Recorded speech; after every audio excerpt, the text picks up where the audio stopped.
Yo, what's going on, everybody? Welcome back to the Celtics podcast. As usual, I'm your boy Adam Taylor. No, Mr. Will Weir today because my mistake. I did tell him we're going to record before the game.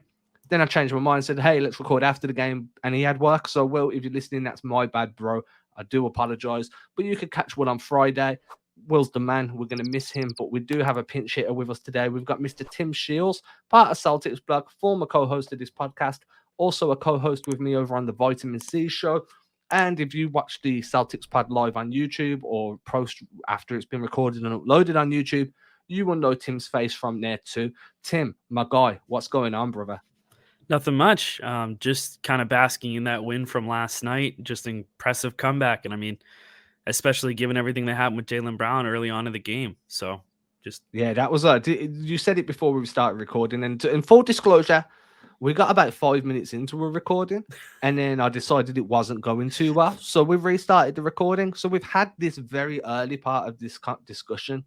This is the third time, maybe. Really good this time we're around. on take 3. We're recording quite early in the day, Tim.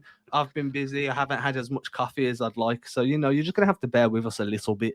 Yeah, I feel like as we spoke about literally 7 minutes ago, the Jaylen Brown going down after like 4 minutes of gameplay was a potential turning point. It was the guys on the floor. You have to figure out how your offense is going to flow without JB, but more importantly, you have to overcome the concern you have for your teammate. And look, we've seen this happen with a few different players over the years. Gordon Hayward comes to mind. You've had lesser injuries where guys have gone down and had to leave the court and not come back for the rest of the game. And you're always going to have that, I hope he's okay, in the back of your mind, right? And you saw that it kind of bled into the first quarter a little bit. There was a little bit of deflation because JB had started hot. He was taking guys off the dribble, some nice step backs, some nice crossovers. So to lose that offensive threat really hurt. And then you have to kind of spend the next 6 to 10 minutes trying to figure out where your offense is going to come from and how your offense is going to look for the rest of the game. I think the Celtics did really well in adjusting, but let's not lie. It was an ugly first half of basketball. Yeah, and I guess given the circumstances, I'm not surprised, like in terms of like the mental toll of just trying to be like, all right, well, we had an entire game plan based around having one of our top 2 offensive guys on the floor. And now we have to figure out, okay, how is Atlanta going to try and counter this? We're going to have to figure out different ways to get Jayson Tatum open. We're going to have to figure out ways to keep the ball moving. Like they're going to change the way that they're defending because we don't have that offensive gravity of Jaylen Brown on the floor. So it was interesting to kind of see how Boston was going to navigate that situation. It was a game where they could have easily folded. I feel like Atlanta's always given them issues, especially because they're just such a good 3-point shooting team. They're really hard to keep pace with. By the time the first half, wrapped up, it was a 61 to 55 game. Atlanta dropping 61 points. Any team dropping 61 points in the first half, that's really damn good offensively. But it was the second half defense that won it for the Celtics, and it was impressive. They held Atlanta only to 33 points. I want to say it was 13 in the third quarter and 20 in the fourth.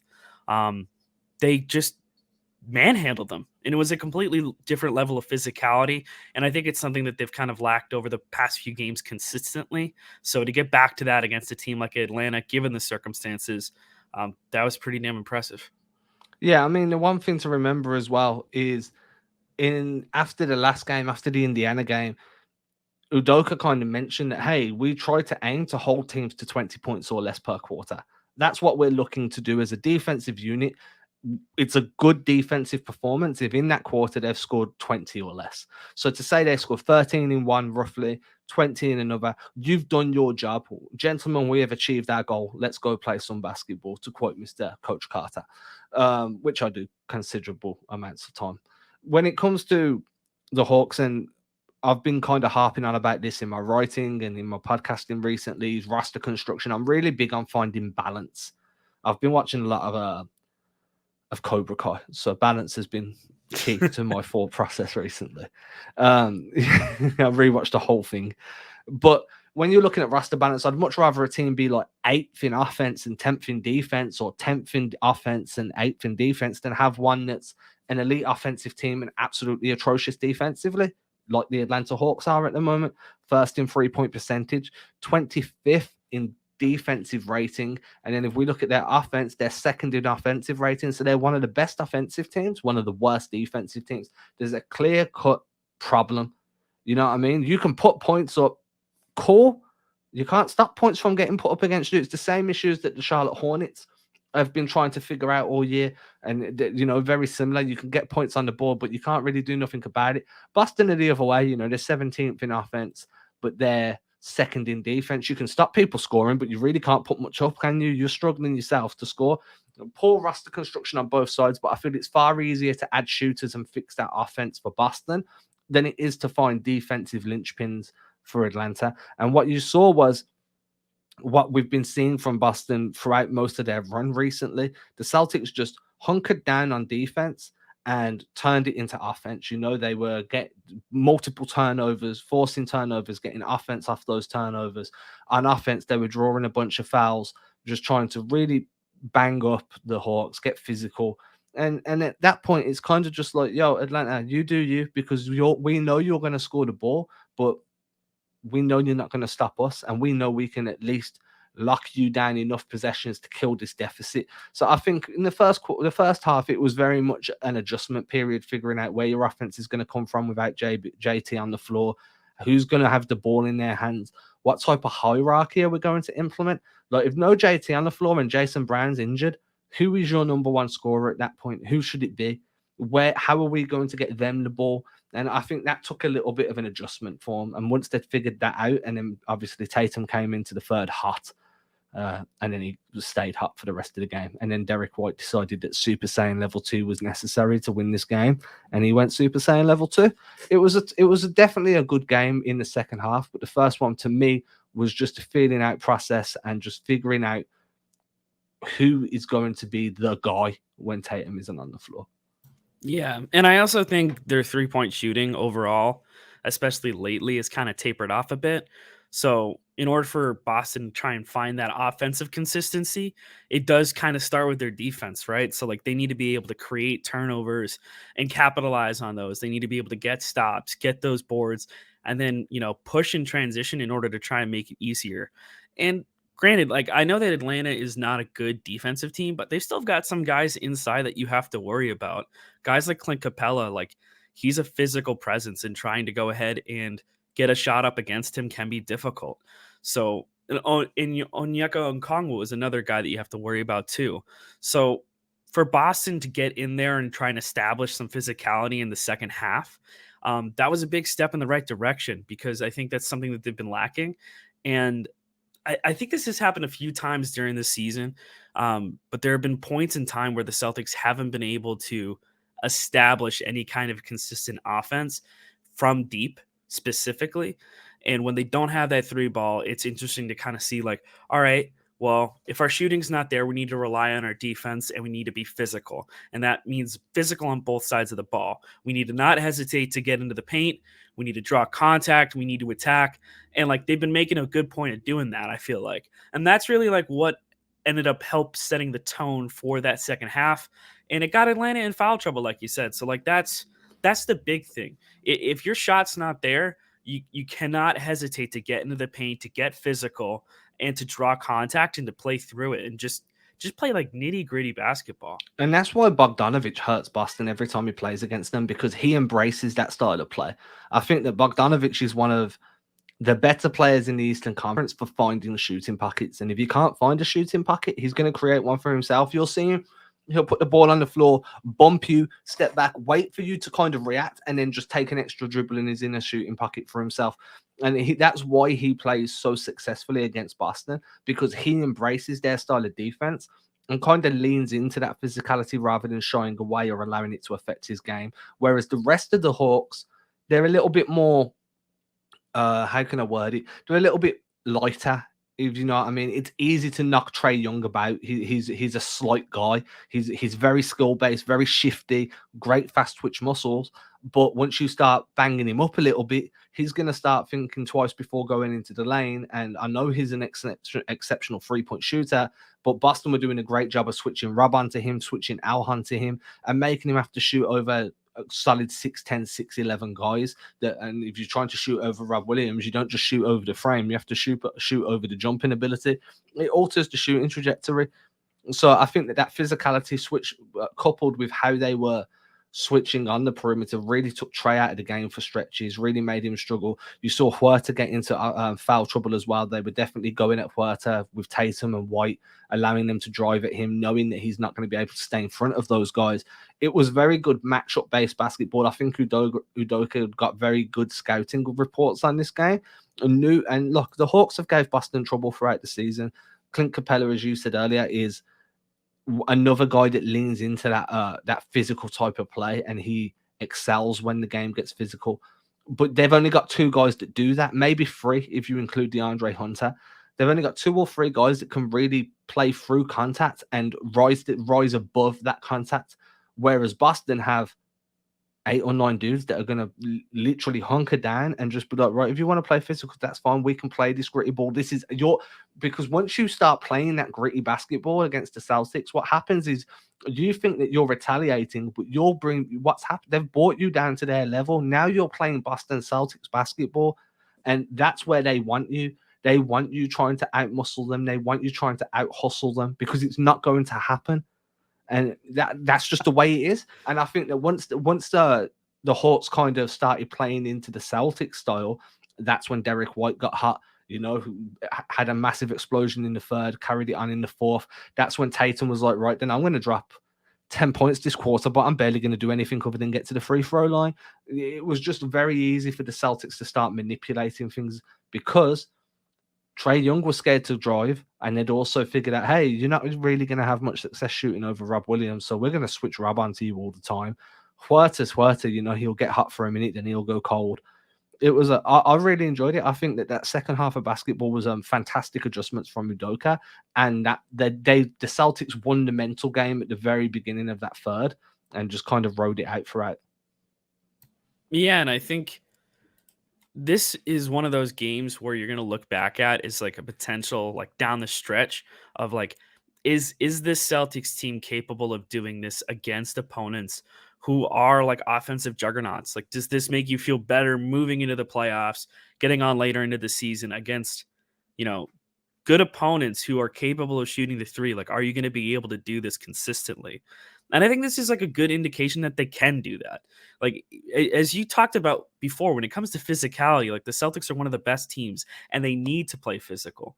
But getting other teams to like be like, all right, well, like, yeah, we'll go down low. We'll try and like get inside and see how that works. And it's like perfect, because now the refs are going to go ahead and call it physicality like that.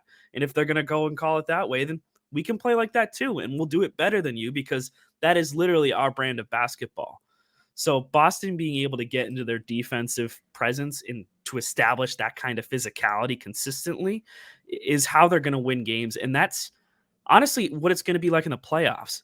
I want to say it was Ime Udoka who talked about physical play, specifically being like, this is what we're going to see in playoff basketball. You're going to see this level of physicality. So like this game was a good reminder of that, a good warm up for that. And he's talked about physicality in probably his last 3 or last 4 post-game pressers. It's like been a consistent thread recently. I don't know if this is saying that the team needs that physicality more, or if he's really trying to like get that message home to the players. It's been something Marcus Smart talked about it in his post-game presser, saying that at halftime against the Hawks, Ime Udoka said, hey, we need to get physical. We need to keep up this physicality. We're lacking it right now. We need to bring it to them. So I wonder if that's really like what's been missing as of late, because it does feel like the Celtics defense up until this point, they were struggling to hold teams to 20 or less in a quarter. I think they'd gone probably 10 or 12 quarters straight without holding players under 20 points. So I don't know. Yeah, I mean, for me, it was like, you come into the All-Star break, you've just lost against the Pistons. You come back, and then the defense is always going to take time to get back to that level. You've had a week off. You don't just pick up at an elite level after a week of not playing. It's not possible. You know what I mean? If you're a runner, if you go running every day, and I'm not saying that anyone listening is an elite runner or isn't an elite runner, there's levels. But no matter what level you're at, if you don't run for a week and then you go for a run, you're not doing the same times that you did the week prior. You're not doing 8-minute miles, 9-minute miles. You're not running for 45 minutes without taking a break. That week, you will be like, yo, it took me a 10-minute mile. Or, man, I was doing 45 minutes before I needed a breather. Now I've only done 35. I've lost 10 minutes of cardiovascular activity because your body alters. It's the same when it comes to playing at an elite level. A week off means that that level has had to decline. You're not as locked in. You're not in rhythm. Rhythm is one of the most under-discussed, underappreciated factors of any sport, anywhere. And it doesn't even need to be sport. If you're a writer, if I don't write for 2 days, my rhythm's gone. I resort back to word like lots of and, ifs, buts, ors, words. I don't really, my vocabulary shrinks. Rhythm is what keeps everybody going. It really, it liberates you in so many aspects. A week off, that rhythm's gone. You have to start going back to the drawing board and figuring out what made you successful, how you got to that level in the first place, and how you get back there. And figuring out that physicality, as you said, was something that made them super successful. Boston were playing physical before that loss to Detroit. And look, man, when you're playing Beast Stew, you don't want to get physical. We saw LeBron got physical with Beast Stew. Didn't end well for LeBron. I don't want to get physical. Beast Stew, a big dude. I want him on the Celtics. I don't want him going against the Celtics. But at the same time, jokes aside, they did up their physicality in the second half of that game. They did start to bang guys up a little bit. They were closing the doors. You know what I mean? You've got Al, you've got Rob. These guys are kind of closing driving lanes. People are switching. And you're embracing contact in the offensive end as well. You've got Derrick White just driving at Huerta, driving and driving relentlessly, just having him, man. Like, this dude could not cope. Foul. Give it to Tatum. Tatum Euro steps in front of someone. Foul. Oh, now we're going to veer step. Foul. And it was just, we embraced the contact on both ends of the floor, and all of a sudden the tide start to turn. But it does take time to get back to that elite level after a week-long break. That's why when the season starts, after you've had multiple weeks, and dudes have been, they've been enjoying the cocktails, they've been on the sun, they've been in the club, wherever they've been. Maybe they've done too much swimming in the ocean. I don't know what they've been doing. I want to live that life, but I don't.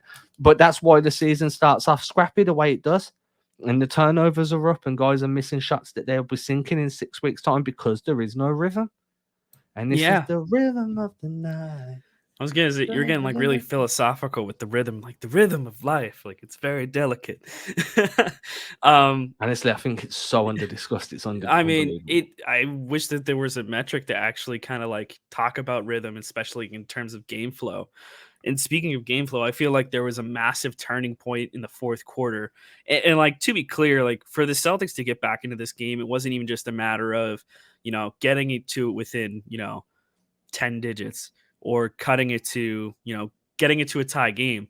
Like, this is a team in Atlanta that you need to get some breathing room against. And they found it late in the game, specifically with that block by Marcus Smart. I want to say it was on DeAndre Hunter. So the Celtics in the first half had 9 turnovers, and I think they finished the game with 11. So they only had like 2 second half turnovers. And they had a turnover. They were getting back in transition, and Marcus Smart saw the opportunity to get a stop there. Grant Williams was there to slow down the shot. Jayson Tatum made some defensive plays there in order to force, I want to say it was Trae Young, to pass the ball. And Marcus Smart comes up and makes a crucial stop, a crucial block on DeAndre Hunter. They get the ball back. They bring it back in transition. Grant Williams 3, boom. Next possession, they get a stop. They bring it back. Grant Williams again, boom. Big 3. And so all of a sudden, the points stretched to 10. I think that's when they got a 10-point lead. And that's basically when Boston managed to seal that game away. It was like impressive to see because, you've got Marcus Smart out there, and for him to go ahead and make those kind of plays, like, that's what you want him to be able to do for you, and to consistently give you that kind of edge. And in that kind of moment, like, that's just so reminiscent of what happened against Toronto. And again, like, I think this is why Boston sort of went out and got Derrick White, so you could have another guard who can do this for you. And this is probably one of the best defensive units I've seen from the Celtics in years. Like, I don't think there's I mean, obviously, like Peyton Pritchard, because of his size, like isn't a best defensive piece. But again, like we He's talk about capable, defense. bro, Yeah, he's capable. He's not and like he's willing. The most important part is he's he's willing. willing. And I don't think You you know can what I say that mean? for everyone all the time. But this team's gonna be a defensive first identity. We've already seen that before, and it's what's carried them in the streak. It's gotten them to where they are in the season right now, being able to climb up the standings like tooth and nail. But it's interesting to see how they're going to defend going on, because there's a lot of teams you're going to have to worry about in the playoffs in terms of defending.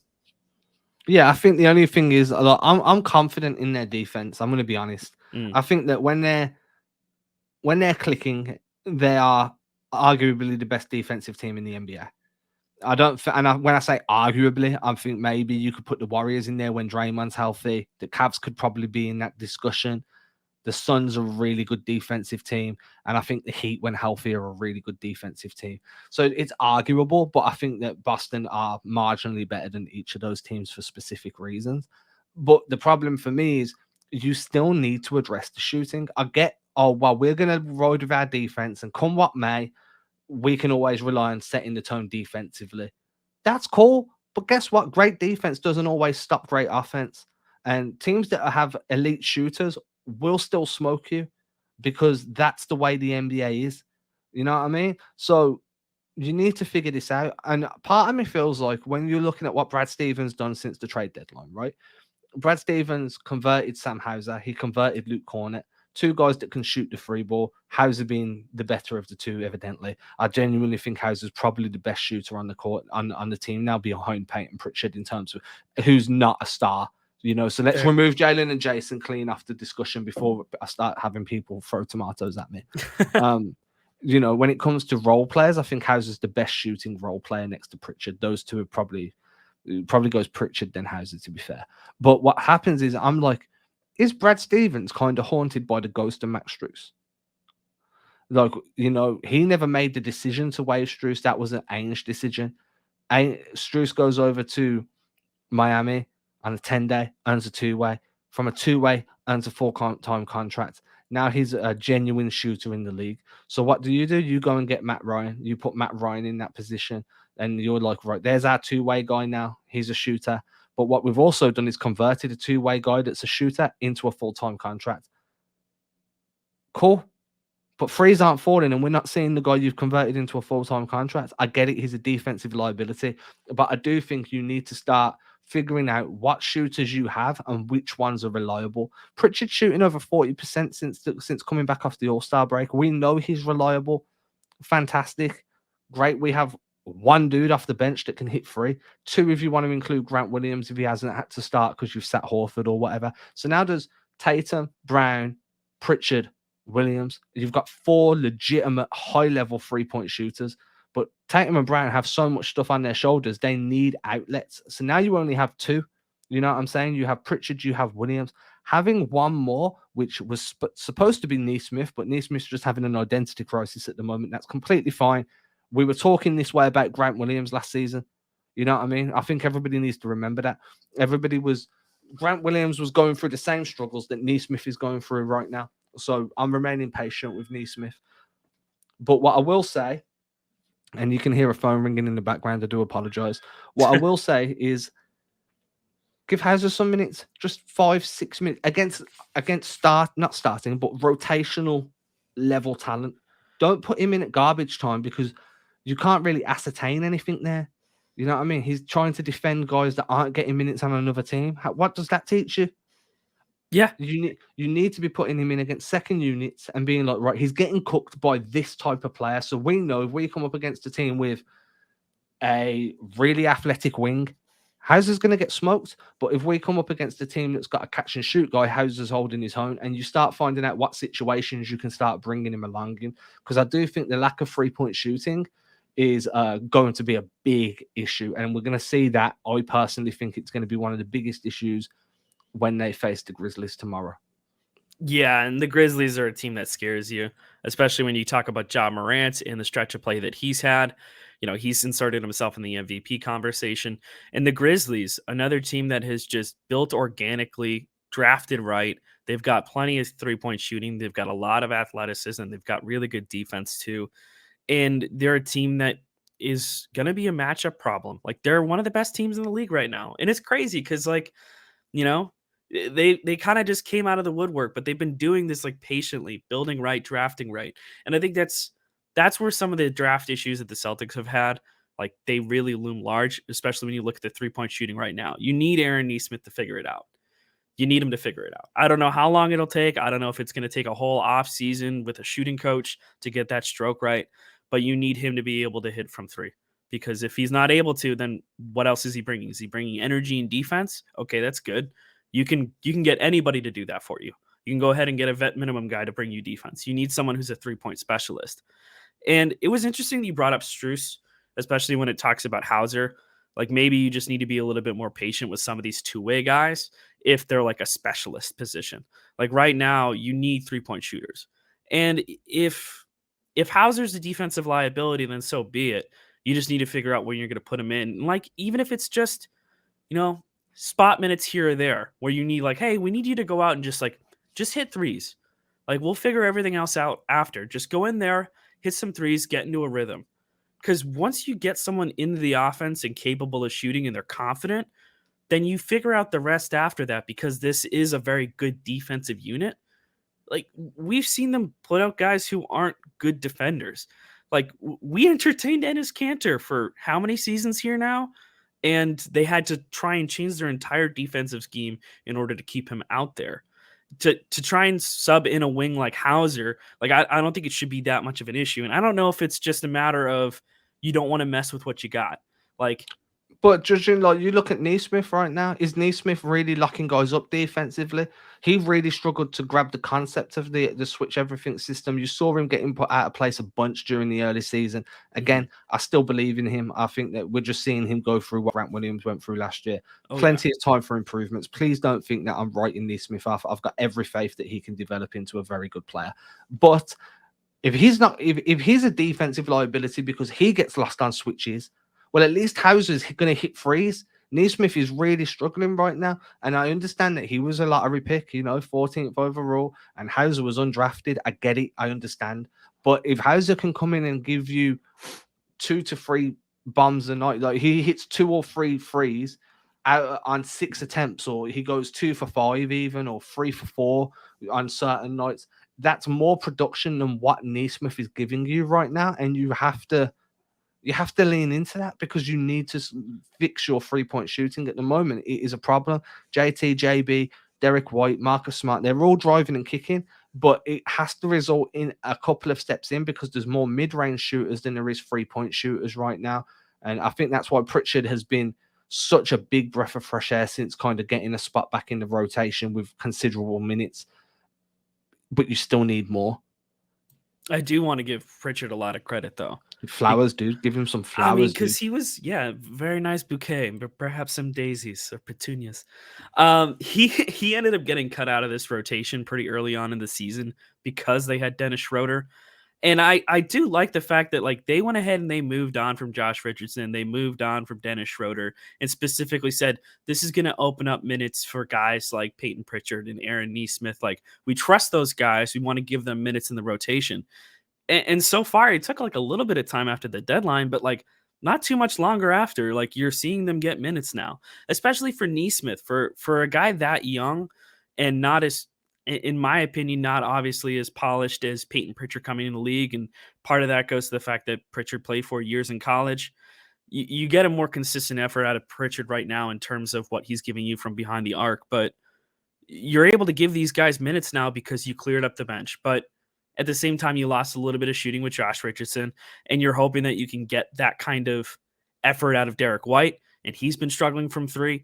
And that's an issue. I mean, he just had his Celtics career high against the Hawks.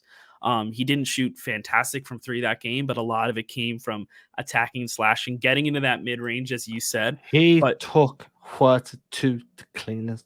Yeah, took him to church. Took him everywhere, dude. Took him everywhere. Took him on vacation. That's where he took him because he had an early sit down. Yeah, he wasn't just hurt. He took a load of people on vacation. A few people ended up with brochures. But Derrick White was fantastic. Let's give him credit. His 3-point shooting wasn't great, but we knew that. We knew that wasn't going to be what he provided. Jaylen Brown goes down. Aaron Neesmith is kind of the guy that absorbs a share of those minutes. I would have preferred, once you realised the shooting weren't going on, he had a few shots early, it weren't falling. Sure, he was grabbing boards, but someone else would have kind of stepped up there anyway. Yeah. Put Hauser in, man. Let's just see. If it doesn't work, fine. Sit him again. You're down in the first half anyway. I get it, you're trying to come back, but you're going to come back quicker if you can hit threes. You've got a guy there that can hit threes. Let's see what happens. I'm curious to see how they approach this Memphis game, because that's a different level of test, and I think the Grizzlies are a hell of a team right now. Yeah, and I think they're a much more well-rounded team than Atlanta. And that's really the biggest thing is when you talked about balance, preferring balance over, one skill set being vastly better. The Grizzlies are very well balanced, and they're fortunately, unless you make it really, really far all the way to the finals, you're not gonna have to face this team in the playoffs. And I don't envy the team that has to. The Grizzlies, 4th in offense, 8th in defense. That's balance. Mr. Miyagi will be definition of balance. Mr. Miyagi is proud. Wow. So Daniel LaRusso. Sweep the leg. So I think for Boston right now, going into that matchup, I think taking away some of the stuff that you've learned from Atlanta, from what you've learned from the Pistons too, you can't hesitate to establish that physicality, trying to keep pace with them, and just overall, if the 3 ball's not falling, finding different ways to score and different ways to attack. I think what they've got to start doing is establishing that inside game early on and opening up their perimeter shots. I haven't been happy exactly with Jayson Tatum's 3-point shooting as of late. He took a really high volume. I want to say it was against he was 2 for 12, I want to say, during that Pacers game. And that's tough. It's just I'm wondering how they're going to answer runs. And Atlanta gave them a good run for their money there for a point in time from deep. How does this team respond on the offensive end if another team all of a sudden starts hitting them from deep? If they're able to drop threes on your head, how are you responding? Are you trying to keep pace with threes? Right? You have to a certain degree. At the end of the day, the Celtics are very much a rim pressure slashing team this year.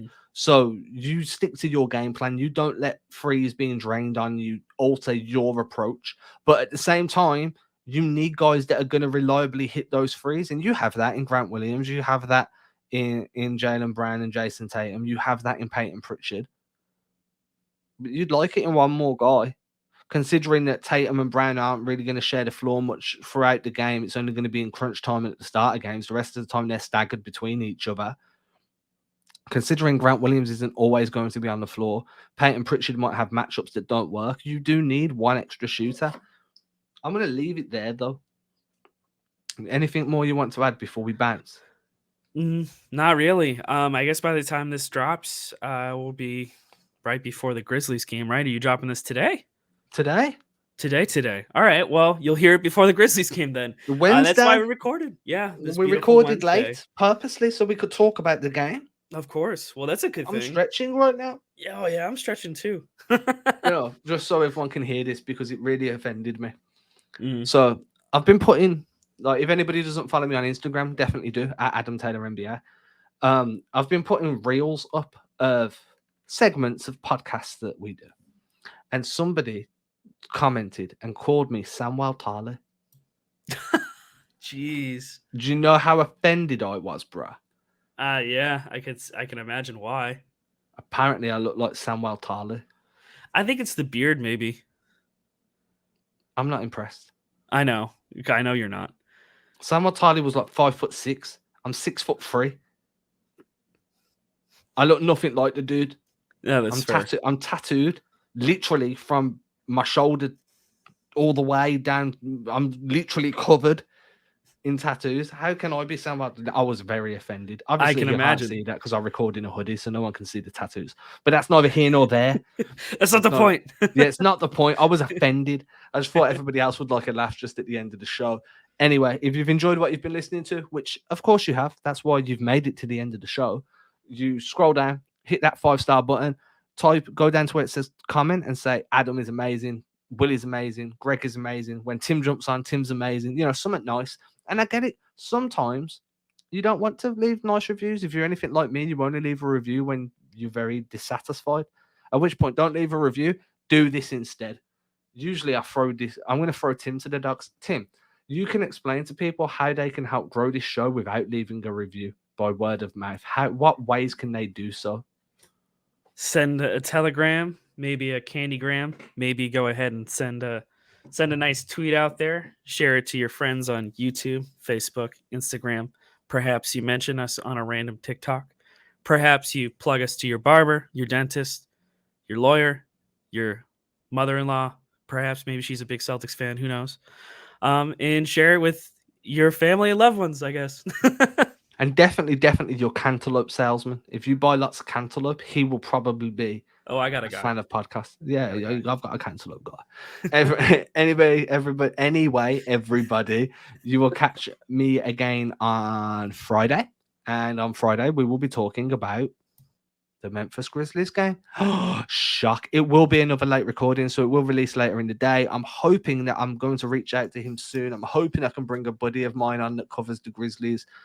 Super dope guy. I'm going to reach out to him as soon as I hit end on this, and then we'll have a good time. And if you pizza when you French fry, it's not going to be a good time. So make sure you French fry when you should French fry. Peace out, everybody. Cheers.